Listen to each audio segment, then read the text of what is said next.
our favorite time of the week again. Time for hashtag Rising Qs when we get to answer your questions. Saagar, what is up first? Okay, number one, what do we got here? My children, 23 and 21, are discouraged from voting after this election. How can we keep young people engaged in the process that seems so corrupt?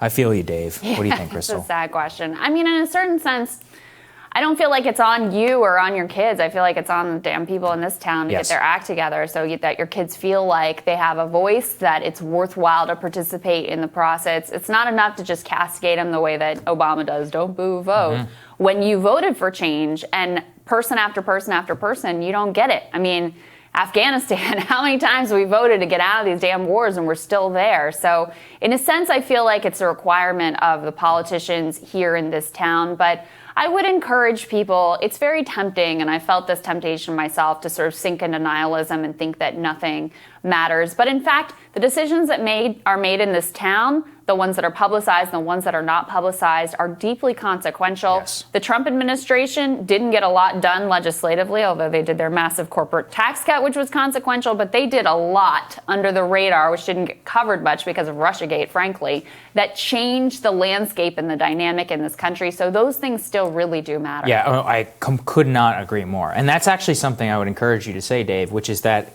the current way that we think, talk, and write about politics is broken. And to actually really, I would encourage you and your kids to read a little bit more just about that and try to build up politicians who are speaking to what you're saying. So instead of saying like, just sitting back, try and invest more in the process itself, because you can have an impact. Not that many people care about politics in primaries and in so much more. When you're one of them, you have a disproportionate size and voice in how that's impacted. So that's just a little bit of a note for optimism. Is when you're a 23-year-old or a 21-year-old, you actually can make a big difference in this process, even though I know it feels like you can't. And if there's just enough of you that come together, you can change everything.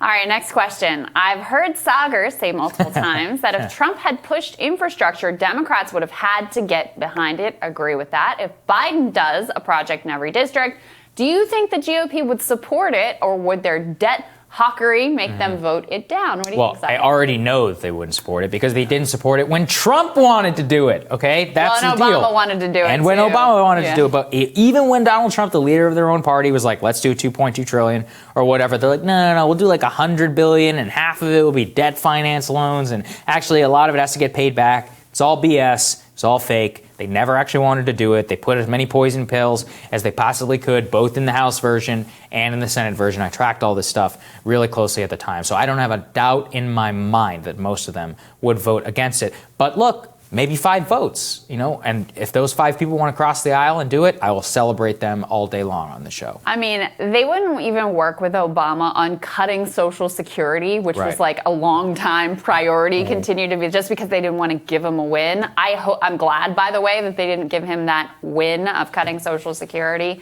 But I think that's definitely the playbook that they're planning to roll out again, because why? Look, it was successful last time around. They had big gains in the House right after Obama was elected in 2010 and a massive Tea Party wave. So I think that is where we're headed. All right.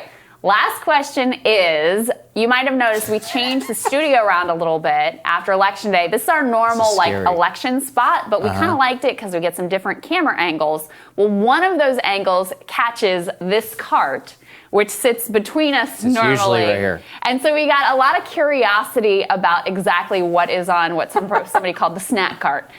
So we wanted to show you exactly. Let's give a close-up of this thing. It's like it's a little we'll give you a little tour. To be perfectly honest with you, but I'll give you a little. So there are some tools of the trade. We've got my giant can of hairspray, which Saagar also uses. Yes. We have my powder. Yep. Oops, there we go. You can lots see of makeup. Lots of Saagar's gross makeup sponges and his makeup. I have to do my own now. It's hard, all right? Times are tough. It's tough. We've got some lip gloss, some pens. So those are kind of, we've got hand sanitizer, which is key because I don't want Saagar to get the coronavirus. Yes. We do have some medicine here just in case. Yes. Cough drops. Always and need that. nasal decongestant. Again, tools of the trade. And then there are, in fact, on the snack cart, there are a few snacks. They're all mine. Little known fact, Saagar actually doesn't eat. I'm the only one who eats on this show. So there's pistachios, there's frosted mini wheats, which are a favorite of mine. There's some pecans down there. There's honey to put in if we have tea. Right. So that's on the bottom level. There's tissues there. On the bottom level, I actually don't know because I can't reach down there. So that bottom layer is a little irrelevant to me. Well, if I could pull a Joe Rogan and have like an elk meat freezer over here, that's what You'd be would ready be for in mine. But that's what happens when you're on a carnivore diet. Yeah, by the end of the show, we both get extraordinarily hungry. I'm already there. The hangriness is starting to come on. So there you go. Now you know. All right. Thanks for watching. We'll have more Rising for you later today.